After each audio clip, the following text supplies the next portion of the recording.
Military intervention seemed the only remaining option. Eunji's approach was unlike anything the diplomatic corps had ever witnessed. She didn't arrive with weapons or threats. Instead, she brought understanding.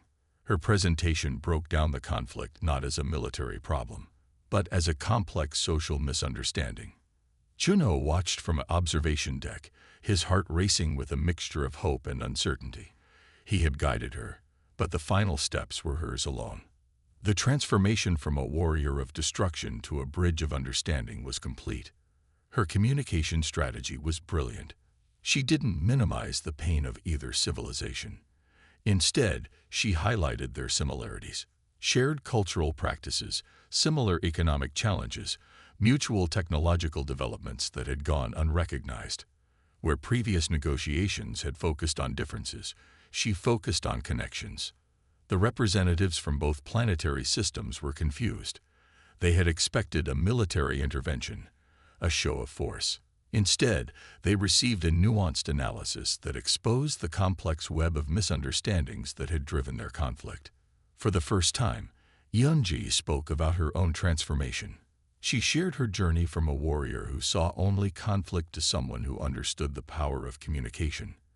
Her story became a living example of how understanding could replace destruction. The negotiation lasted 3 standard days. Where previous attempts had collapsed within hours, this session continued with increasing complexity and mutual respect. Juno watched as Eunji used every lesson he had taught her: patience, empathy, strategic listening. Her first genuine laugh echoed through the diplomatic station. It was unexpected, raw, completely unfiltered. The sound was so human, so real that it momentarily stopped all conversations. A warrior who was once feared across multiple worlds was now bringing people together through understanding. The treaty that emerged was more than a political document. It was a blueprint for mutual cooperation, a path to shared development that no one had previously imagined possible. 2 civilizations that would have destroyed each other were now planning joint scientific missions. Juno felt something close to pride. He hadn't created this transformation. He had simply provided a window of possibility. Eunji had walked through that window, becoming something entirely new. The Krellin High Command watched the proceedings with a mixture of confusion and growing understanding. Their most successful warrior had accomplished more through communication than through 1,000 military campaigns. She was rewriting their entire understanding of conflict resolution. News of her actions spread quickly across galactic communication networks. She was no longer just a warrior to be feared. She had become a symbol of potential, of the possibility of change. Civilizations that had seen her as a threat now saw her as a potential ally. Her ship, the Shadow Razor, was now a diplomatic vessel. Its weapon systems remained, but they were no longer the primary feature. Now, it carried the potential for communication, for understanding. A weapon of destruction had become a bridge of connection. The universe watched this transformation, a single individual challenging entire systems of thought. Eunji had discovered something more powerful than destruction: the ability to see beyond immediate conflict, to understand the complex humanity in every being. As the diplomatic meetings concluded, Juno approached her. No words were necessary. Their connection had moved beyond language, beyond traditional communication. They had discovered something more profound: the universal language of genuine understanding. Would you like me to elaborate on any part of this final section? Retroclaude can make mistakes. Please double-check responses. Taiwan took a cautious bite and was surprised by the pleasant, slightly sweet flavor with hints of something like mint. This is delicious. It is a child's dish, Yuna explained. Simple flavors. Adults prefer more complexity, but this serves as an introduction. They sat at the small dining table, Taiwan continuing to enjoy the alien food, while Yuna watched him with those unblinking eyes. Tomorrow, Taiwan said between bites, we have an orientation meeting with Director Jin at 900. After that, I thought perhaps you could show me how to properly prepare for meeting with the Neuralite ambassador next week. That would be wise, Yuna replied. Human greeting customs could cause offense if performed incorrectly. Like what? Ta-1 asked. For example, showing bare skin is considered extremely intimate among Neuralites. We never remove our outer covering in public. Ta-1 nodded. I'll make sure my uniform is properly buttoned then. Do humans remove their coverings often? Yuna asked, curiosity evident in her voice. Well, we change clothes daily, and of course for bathing and sleeping, we wear different things, or sometimes nothing at all in private. Ta-1 explained, not realizing how strange this might sound to a being whose skin was essentially permanent. Yuna's color shifted to a pale blue that Ta-1 couldn't interpret. Fascinating. This was not in our cultural briefing materials. The evening continued with more exchanges of basic cultural information. Ta-1 learned that Neuralites rested by entering a meditative state for short periods rather than sleeping for long stretches. Yuna discovered that humans used water not just for cleansing, but also for recreation. Swimming. For enjoyment? She asked, clearly puzzled. Yes, many humans love being in water, Ta-1 explained. Don't Neuralites swim? Only for necessity, she replied, though the salt pools are pleasant for healing and maintenance. As the station's lighting dimmed to simulate evening, Ta-1 fought back a yawn. I should rest soon. Humans need about 8 hours of sleep each night.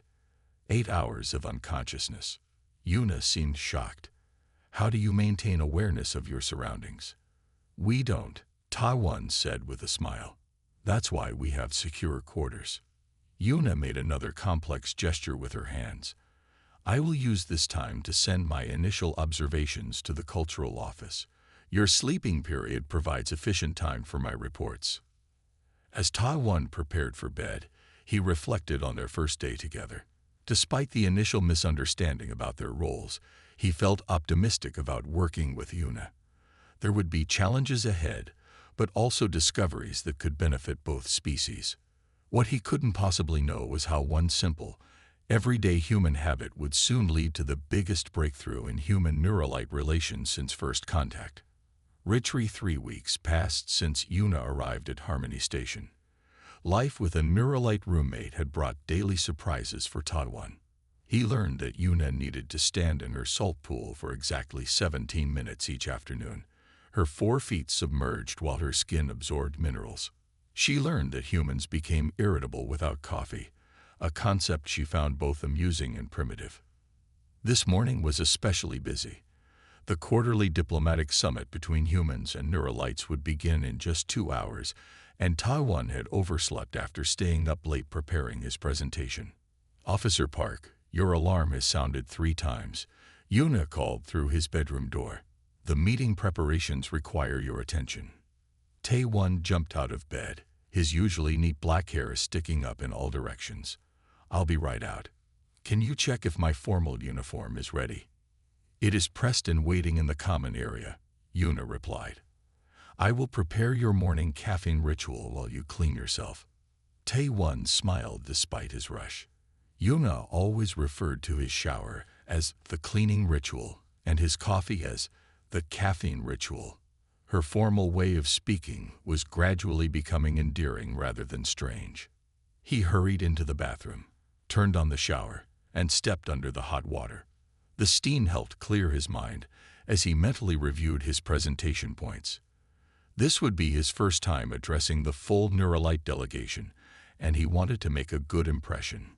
His communicator beeped urgently from the counter. Ta-1 cursed under his breath. That specific tone meant a message from Director Jin, his supervisor. He quickly rinsed the soap from his body, turned off the water, and grabbed a towel. Wrapping it around his waist, he reached for the communicator with still dripping hands. The message made his heart sink. Meeting moved up by 30 minutes, due to Ambassador Vox's schedule change. Be at conference room A by 8:30 instead of 900. Bring all prepared materials. Ta-1 looked at the time. 7:45. He had significantly less time than planned. Yuna, he called out. The meeting's been moved up. I need to hurry. He didn't hear her response over the bathroom fan. rushing to read the rest of Jin's message. He didn't notice the bathroom door sliding open. "Officer Park, I have received notification of the schedule change. Your beverage is..." Yuna stopped mid-sentence as she entered, carrying his coffee mug in one of her 4 hands. For a moment, they both froze in surprise. Taewon stood there, wet hair dripping onto his shoulders, the small towel wrapped loosely around his waist. Most of his body was exposed, his chest, arms, legs, and back all visible to Yuna's large, unblinking eyes. "I apologize for the intrusion," Yuna said after a moment, but she didn't turn away. Instead, her skin began to pulse with rapid color changes, shifting from blue to green to purple and back again. Taewon clutched the towel tighter, feeling his face grow hot with embarrassment. "It's okay, I should have locked the door. Could you please?" But Yuna wasn't moving. She simply stared, her colors continuing to shift in what Taewon now recognized as the neuralite sign of extreme emotional response. "Yuna," he said uncertainly. She stepped forward, setting down the coffee mug on the counter. One of her hands lifted slightly, as if she wanted to touch him, then quickly withdrew. "Your outer covering, it is not permanent?" she finally asked, her voice containing a note Taewon had never heard before, something like wonder mixed with confusion. "My outer? Oh, you mean my skin?" "Yes, this is my skin," Taewon explained, still very aware of his near-nakedness. "The towel is just cloth to dry myself." "But your previous outer layer, the blue uniform..." Taewon suddenly understood the confusion. "Those are clothes, Yuna. They're not part of my body. Humans wear different artificial coverings that we can change." Yuna's colors pulsed even more rapidly. "You can remove your outer layer at will and replace it with different materials." "Yes, of course. Don't neuralites have any form of clothing?" Yuna seemed to be processing this information with great difficulty. "Our protective carapace grows with us from birth. It adapts and changes color with our emotional and physical states, but it cannot be removed without causing severe injury or death." Now it was Taewon's turn to be surprised. "You mean your skin is like permanent clothing?" "Not exactly. It is living tissue, but yes, it serves similar purposes to your artificial coverings." Her eyes moved over his exposed skin with scientific curiosity. "Your actual flesh is so reactive." As if on cue, goosebumps appeared on Taewon's arms from the cool air in the bathroom. Yuna gasped. "Your surface is changing texture. How is this possible?" Taewon looked down at his arms. "Oh, these are just goosebumps. They happen when I'm cold. It's an automatic response. Automatic textural adaptation without conscious control." Yuna's voice was filled with amazement. "And these markings?" She gestured toward a small scar on his shoulder. "That's a scar from when I was injured as a child. Our skin heals, but sometimes leaves marks." Yuna's colors had settled into a deep, vibrant blue that Taewon had never seen before. "This is revolutionary information, Officer Park." Suddenly remembering the time, Taewon glanced at his communicator. "I really need to get dressed for that meeting. Could you give me some privacy?" "Of course," Yuna said, backing toward the door, though her eyes remained fixed on him. "I will prepare your materials for transport." After she left, Taewon quickly dried off and dressed in his formal uniform. When he emerged from his room, Yuna was waiting with his briefcase and a fresh cup of coffee. "Thank you," he said, taking the items from her. The awkwardness between them was palpable. "Officer Park," Yuna said as he prepared to leave, "may I request permission to discuss what I observed with my scientific liaison?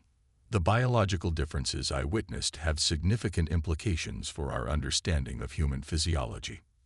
Taewon hesitated. "You want to tell other neuralites about seeing me naked?" "Not about the social circumstance," Yuna clarified quickly, her color shifting to a lighter blue. "About the biological revelations, we had fundamentally misunderstood human physiology. We believed your uniforms were part of your bodies, an evolutionary adaptation similar to our carapace. Taewon was stunned. You thought our clothes were part of us, like grown from our bodies. Yes. The concept of completely removable artificial coverings is unknown among my people. We have decorative additions to our carapace, but nothing that fully covers or replaces it. Taewon considered this as he sipped his coffee. No wonder Yuna had been so shocked. I suppose you can discuss the scientific aspects, but please be discreet about the circumstances. Of course, the accidental nature of the observation will remain private. As Taewon hurried out the door toward his meeting, he had no idea that this awkward bathroom encounter would soon become the talk of the entire station, not as a scandal, but as a scientific breakthrough that would transform human neuralite relations forever. Behind him, Yuna immediately activated her communication device. "Connect me to Chief Scientist Minho," she said urgently. "I have made a discovery about humans that changes everything we thought we knew." Retri Taewon's presentation to the Neuralite delegation went well, but he couldn't ignore the strange atmosphere in the room. Several of the Neuralite officials kept staring at him with unusual intensity. Their skin colors shifted to deep blue whenever he spoke directly to them, the same color Yuna had displayed in the bathroom earlier. When the meeting ended, Director Jin pulled him aside. "Whatever you did, they're fascinated by you," she said. "Ambassador Vox has requested a private meeting tomorrow." Taewon nodded, not wanting to explain what had happened. "I'll be prepared, Director." When he returned to his quarters that evening, he found Yuna waiting with an unusual expression, her skin pulsing between shades of blue and green. "Officer Park, I must apologize for a breach of protocol," she said formally. "I shared the physiological observations with Chief Scientist Minho, but the information has spread more widely than anticipated." Taewon set down his bag. "What do you mean?" "The entire Neuralite scientific community on the station is discussing human skin characteristics. They have requested formal scientific observation sessions." "They want to study my skin?" Taewon asked, uncomfortable with the idea. "Not just yours," Yuna explained. "All human dermal features. The discovery that humans have adaptable, responsive skin tissue rather than a fixed protective layer has enormous implications." Before Taewon could respond, his communicator beeped. It was Director Jin. "Park, whatever you did has caused quite a stir. The Neuralite science team has submitted an urgent request for a joint biological research initiative focused on human dermal characteristics. Ambassador Vox called it potentially the most significant advancement in xenobiology this decade. Can you explain what's going on?" Taewon sighed. "It's a bit embarrassing, Director. Yuna accidentally saw me, undressed, after my shower this morning. Apparently, Neuralites didn't understand that our clothes aren't part of our bodies." There was silence on the other end. Then Director Jin burst into laughter. "You're telling me that all this excitement is because an alien saw you naked?" "Essentially, yes," Taewon admitted, his face growing hot. "They thought our uniforms were like their carapace, a permanent part of us." "This is priceless," Jin said, still chuckling. "But seriously, this could be a major breakthrough in relations. The Neuralites have always been hesitant to share biological information. If your exposure has opened a door for scientific cooperation, we need to follow through." The next morning, Taewon found himself in a meeting room with Ambassador Vox, Chief Scientist Minho, Director Jin, and several other officials from both species. Yuna sat nearby, her role elevated from household assistant to cultural interpreter. Ambassador Vox spoke first. His carapace was an impressive array of blue and gold patterns, indicating his high status. "Officer Park, your willingness to share biological information with Yuna of House Fenlith has created an opportunity for unprecedented cooperation between our peoples." Taewon shifted uncomfortably. "I'm happy to help advance our understanding, Ambassador, though the circumstances were accidental." Chief Scientist Minho stepped forward. Unlike the ambassador, his carapace was simpler, with subtle patterns that shifted slightly as he moved. "Officer Park, may I ask some direct questions about human physiology?" "Of course," Ta-One replied, trying to sound professional despite feeling like a specimen under examination. "These goosebumps that Yuna observed, they appear automatically in response to temperature." "Yes, or sometimes strong emotions like fear." Minho's colors pulsed with excitement. "And your perspiration system, it releases water through the skin to cool your body." "That's right. We call it sweating." The neuralights in the room all displayed color changes indicating strong emotion. Ambassador Vox turned to Director Jin. "Your species has evolved with direct environmental adaptation capabilities that are automatic and immediate. This is extraordinary." Director Jin looked pleased but confused. "Don't neuralights have similar adaptations?"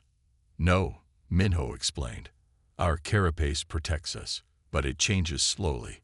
We cannot rapidly adjust to environmental conditions. We must either endure or leave unsuitable environments." One of the other neuralite scientists spoke up. "For generations, we have suffered from a condition called carapace rigidity syndrome. It prevents proper adaptation to environmental changes and affects 1 in 50 neuralite children. Your skin's adaptability might hold the key to treatment." Tae-One began to understand why his shower incident had caused such excitement. "You think studying human skin could help neuralite children?" "Potentially," Minho said. "The principles behind your automatic responses could revolutionize our medical approach to CRS." After the meeting, a formal research agreement was drafted. Human and neuralite scientists would work together to study dermal adaptability, with the goal of developing treatments for carapace rigidity syndrome. Back in their quarters, Yuna seemed different, more animated than Tae-One had ever seen her. "You've been promoted?" Ta-One asked, noticing an additional marking on her official insignia.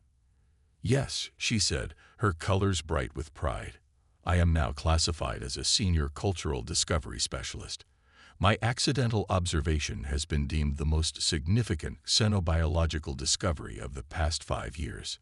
Tai-One couldn't help but laugh. "All because you walked in on me in the bathroom.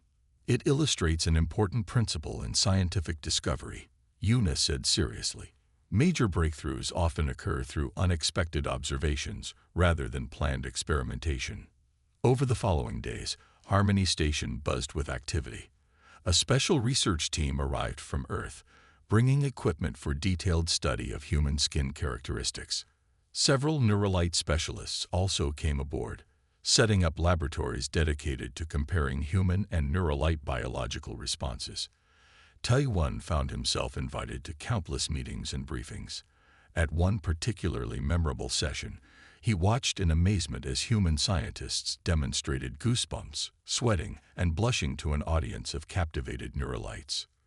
"The speed of your dermal responses is remarkable," one neuralite researcher commented. "Our carapace takes days to adjust to similar stimuli." Not everyone was thrilled with the new focus on human skin. Some humans on the station complained about feeling like lab rats and objected to the constant requests for samples and tests. "It's dehumanizing," complained one engineer to Tai-One in the dining hall. "They look at us like we're fascinating specimens instead of people." Tai-One understood the concern. It's a culture shock for both sides. They've never encountered beings who can change their outer layer at will. "But you're not just a piece of skin, are you?" Yuna asked later when Tai-One mentioned these complaints. "You are a complete being with thoughts and feelings. Is this not understood?" Tai-One smiled. "It's understood, but sometimes people feel reduced to just their biology when they're being studied so intensely." Yuna's colors shifted to a thoughtful purple. "Among my people, sharing biological information is considered deeply intimate. Perhaps this is why humans feel uncomfortable. You are sharing something that, for us, would only be shared with family or medical practitioners."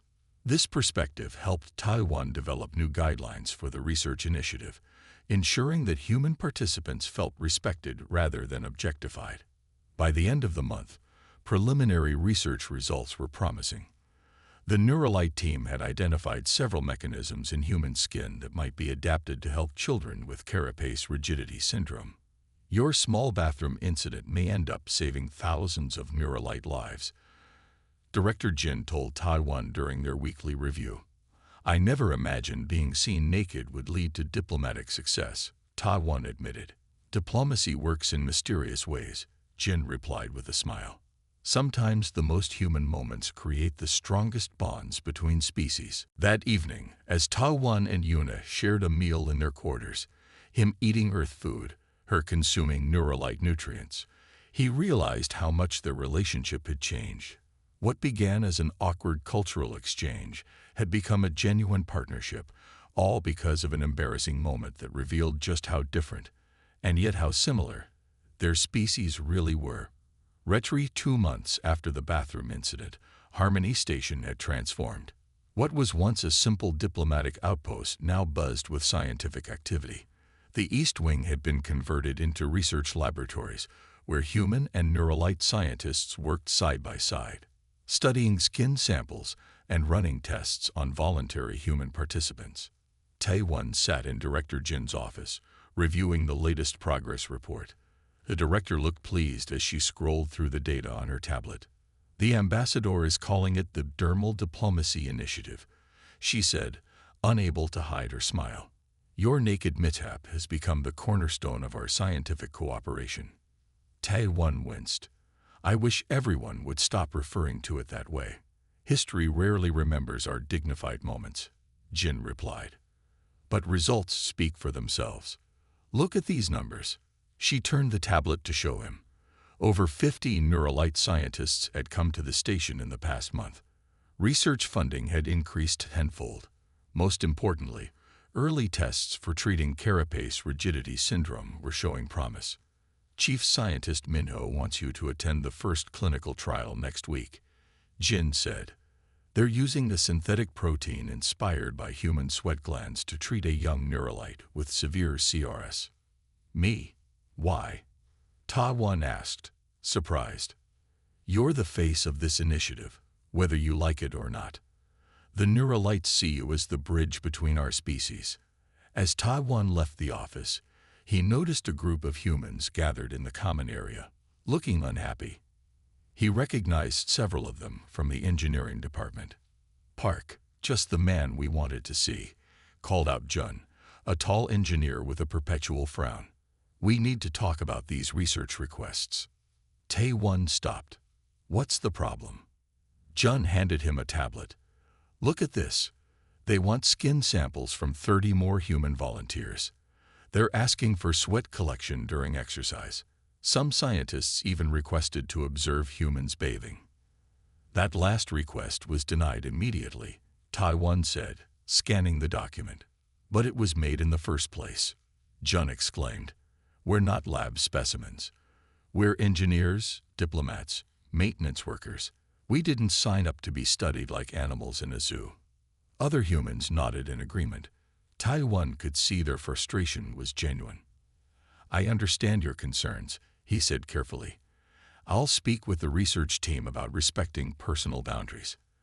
It's more than that, said another engineer named Hyun. The Neuralites look at us differently now. They stare at our hands, our faces. Yesterday one asked if he could touch my arm to feel the hair. It's uncomfortable. Tae-won promised to address their concerns and continued toward his quarters, his mind troubled. The scientific breakthrough was important, but he hadn't considered how it might affect daily life for humans on the station. When he entered his living space, he found Yuna engaged in a video call with several high-ranking Neuralites. Her colors were bright with excitement, but she quickly ended the call when she saw him. Officer Park, I have excellent news, she said. The High Council has approved full funding for the Joint Research Initiative, and they want to honor you with the Order of Scientific Cooperation, the highest award a non-Neuralite can receive. That's unexpected, Ta-won replied, still distracted by the engineer's complaints. Yuna noticed his subdued reaction. You seem troubled. Has something happened?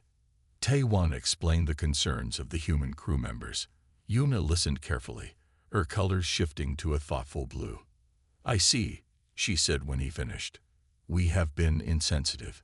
In our excitement over the scientific discovery, we forgot that humans have different concepts of privacy and dignity." "It's not just that," Ta-One added. "Some humans feel reduced to their biology, like the only interesting thing about them is their skin." Yuna's colors darkened. "This was not our intention. For us, biological information is sacred. Sharing it is an act of profound trust and intimacy. That's precisely why there's a disconnect," Ta-One explained. "What feels respectful to Neuralites feels invasive to humans." Military intervention seemed the only remaining option. Yunji's approach was unlike anything the diplomatic corps had ever witnessed. She didn't arrive with weapons or threats. Instead, she brought understanding. Her presentation broke down the conflict not as a military problem, but as a complex social misunderstanding. Junho watched from an observation deck, his heart racing with a mixture of hope and uncertainty. He had guided her, but the final steps were hers alone. The transformation from a warrior of destruction to a bridge of understanding was complete. Her communication strategy was brilliant. She didn't minimize the pain of either civilization. Instead, she highlighted their similarities. Shared cultural practices, similar economic challenges, mutual technological developments that had gone unrecognized. Where previous negotiations had focused on differences, she focused on connections. The representatives from both planetary systems were confused. They had expected a military intervention, a show of force. Instead, they received a nuanced analysis that exposed the complex web of misunderstandings that had driven their conflict. For the first time, Yunji spoke about her own transformation. She shared her journey from a warrior who saw only conflict to someone who understood the power of communication. Her story became a living example of how understanding could replace destruction. The negotiation lasted 3 standard days. Where previous attempts had collapsed within hours, this session continued with increasing complexity and mutual respect. Junho watched as Yunji used every lesson he had taught her: patience, empathy, strategic listening. Her first genuine laugh echoed through the diplomatic station. It was unexpected, raw, completely unfiltered. The sound was so human, so real that it momentarily stopped all conversations. A warrior who was once feared across multiple worlds was now bringing people together through understanding. The treaty that emerged was more than a political document. It was a blueprint for mutual cooperation, a path to shared development that no one had previously imagined possible. 2 civilizations that would have destroyed each other were now planning joint scientific missions. Junho felt something close to pride. He hadn't created this transformation. He had simply provided a window of possibility. Yunji had walked through that window, becoming something entirely new. The Krellin High Command watched the proceedings with a mixture of confusion and growing understanding. Their most successful warrior had accomplished more through communication than through 1,000 military campaigns.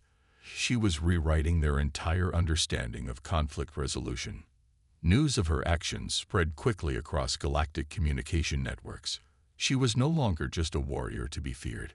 She had become a symbol of potential, of the possibility of change. Civilizations that had seen her as a threat now saw her as a potential ally. Her ship, the Shadow Razor, was now a diplomatic vessel. Its weapon systems remained, but they were no longer the primary feature. Now it carried the potential for communication, for understanding. A weapon of destruction had become a bridge of connection. The universe watched this transformation, a single individual challenging entire systems of thought. Yunji had discovered something more powerful than destruction: the ability to see beyond immediate conflict, to understand the complex humanity in every being. As the diplomatic meetings concluded, Junho approached her. No words were necessary. Their connection had moved beyond language, beyond traditional communication. They had discovered something more profound: the universal language of genuine understanding. Would you like me to elaborate on any part of this final section? Retroclaude can make mistakes. Please double-check responses. Eunji's arrival was like a storm entering a quiet room. Her combat suit, designed for maximum efficiency, seemed out of place among the academic equipment. Her eyes scanned every corner, every potential threat point. A habit so deeply ingrained, it was more instinct than conscious action. Junho began not with formal introductions, but with a story. He spoke about his grandmother's small kitchen on Earth, about how she would make traditional Korean rice cakes during difficult times. Food, he explained, is more than nutrition. It's a language of comfort. The Krellin warrior had been trained to dismiss such narratives as unnecessary emotional noise. But something in Junho's voice was different. He wasn't trying to manipulate her. He was simply sharing an experience. He explained how his grandmother would laugh while cooking, how that laughter could change the entire mood of a room. Eunji had never understood laughter. To her, it was an illogical sound, a waste of energy, a sign of weakness. But Junho described it as a form of human healing. Their conversation moved through complex topics: conflict resolution, cultural understanding, the nature of communication. But beneath the technical language, something unexpected was happening. Junho was teaching Eunji about emotional intelligence without directly instructing her. The research station's artificial environment seemed to shift. Where most would have seen a tense interaction between a warrior and a researcher, something more nuanced was developing. Junho wasn't afraid of Eunji. More importantly, he didn't see her as a weapon to be feared. One particular moment changed everything. Junho shared a self-deprecating joke about human awkwardness, a story about accidentally using the wrong cultural greeting and causing massive misunderstandings. For the first time, something strange happened to Eunji. A sound emerged from her throat, something between a grunt and a suppressed chuckle.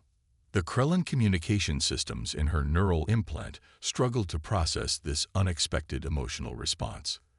Laughter was not in her programming. Emotional expression was considered a critical weakness in her culture. Yet, something was happening that her training had never prepared her for. Junho noticed the subtle change. He didn't draw attention to it. Instead, he continued sharing stories, each one carefully selected to challenge her understanding of emotional communication. He spoke about human resilience, about finding strength in vulnerability, about the power of understanding rather than destroying. The research station's logs would later show this as a pivotal moment. A Krellin warrior, known for absolute destruction, was experiencing something close to genuine human connection. Her entire operational system was being challenged by something as simple as a conversation. Eunji's neural networks began recalibrating. Each story, each shared experience was like a small crack in a massive wall of emotional suppression. She was experiencing something her entire civilization had deemed impossible: emotional growth through communication. The universe watched, unaware that this interaction would become a turning point. A human researcher was teaching a warrior that strength wasn't just about the ability to destroy, but about the capacity to understand. As their conversation continued, something remarkable was happening. Eunji was learning to see the world not just as a series of strategic calculations, but as a complex, interconnected system of experiences and emotions. Junho had done what no military force, no diplomatic mission had ever achieved. He was showing a warrior that there was more to existence than conflict. He was teaching her how to truly see the universe, not as a battlefield, but as a place of potential connection. Would you like me to continue with the next part of the story? Retrieve the diplomatic station Omega-7 hung in space like a delicate crystal, a neutral meeting point for civilizations that would have previously only communicated through warfare. Eunji arrived not as a weapon, but as a negotiator, a transformation that would have been impossible mere months earlier. The conflict seemed impossible to resolve. Two planetary systems, each with generations of hatred and complex territorial disputes, had been preparing for total war. Traditional diplomatic channels had failed repeatedly. Her next mission would not be just another contract. It would be the beginning of a transformation that no one, not even Eunji herself, could have predicted. Would you like me to continue with the next part of the story? The research vessel Horizon drifted silently through the star-studded blackness of space, its mission unremarkable by most standards. Chunho Park stood at the primary observation deck, his eyes fixed on the complex star charts displayed on the holographic interface. Unlike many researchers who became nervous in deep space, he remained calm, almost unnaturally so. The Horizon was conducting a routine xenoanthropological survey of the Orion Arm, mapping cultural interactions between emerging civilizations. Chunho's specialty was understanding communication patterns and social structures of species most considered incomprehensible. Where others saw chaos, he saw intricate systems of interaction.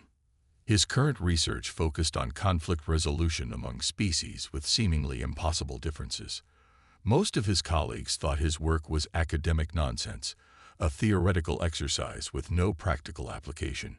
But Chunho believed that understanding could prevent wars before they began. The ship's warning systems suddenly flickered. Something massive was approaching, something that didn't match any standard galactic vessel signature. The communication officers began preparing defensive protocols, their hands moving quickly across quantum communication panels. Chunho knew exactly what was happening before anyone else. The Shadow Razor, a vessel known throughout the galaxy as a harbinger of absolute destruction, was approaching. Most would have panicked. Most would have initiated emergency escape procedures. Chunho simply adjusted his glasses and waited. The Krellin warrior's ship moved with a predatory grace that was both beautiful and terrifying. Its stealth systems made it appear almost like a phantom against the starry background. Traditional defense systems would struggle to even detect its approach, let alone respond. On board the Horizon, tension grew. Junior officers whispered about the legendary Krellin warrior. Stories of her previous missions were legendary. Entire planetary resistance movements erased, corporate rebellions crushed within hours. Her reputation was not just about killing, but about making entire civilizations understand the futility of resistance. Chunho understood something his colleagues did not. Every conflict, no matter how violent, had a communication pathway. Every species, no matter how seemingly ruthless, had underlying logic. The Krellin were not monsters. They were a highly evolved civilization with complex internal rules and structures. When direct communication was established, most would have shown fear. Chunho showed curiosity. His communication approach was soft, almost gentle, requesting dialogue instead of presenting threat. The communication officers looked at him like he had lost his mind. The initial exchange was brief. Mathematical coordinates were shared, standard communication protocols established. But something in Chunho's approach was different. He didn't present as a threat.